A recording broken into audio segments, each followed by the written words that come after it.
كارثة ومصيبة. اسمع معاي اللي قاعد أقوله وعطني رأيك. جمهور الهلال بدأ يستخدم مصطلح اللجمنة زي مصطلح الجحفلي. يا ويلنا. طيب في مصطلح الدعمنة. أمس في صورة منتشرة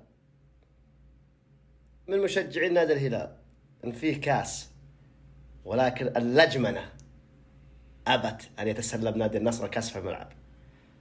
طلع موهيتو، كاس موهيتو ورب الكعبة. حتى ركن القصيم الله يذكره بالخير قال راح أحط على بوابات الملعب مجانا لجميع الجماهير المباراة القادمة من ضمك. بإذن الله ضمك نفوز وناخذ الدوري، وبإذن الله جامبا راح نفوز وناخذ آسياتو. وانت إذا شفتني بالله عليك اللجمنة اضغطني. لجمنة لجمنة لجمنة، وانا باذن الله برفع الكاس. واحمد ربك ما توجت قدامك.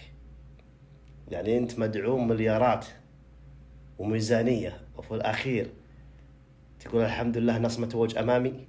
انت المفروض اخر 4 جولات مقفل الدوري على الدعبه اللي عندك. وحده خلك معيه، ركز. لك الله يا ناصر. لا تنسى الاضافه واللايك. سلام.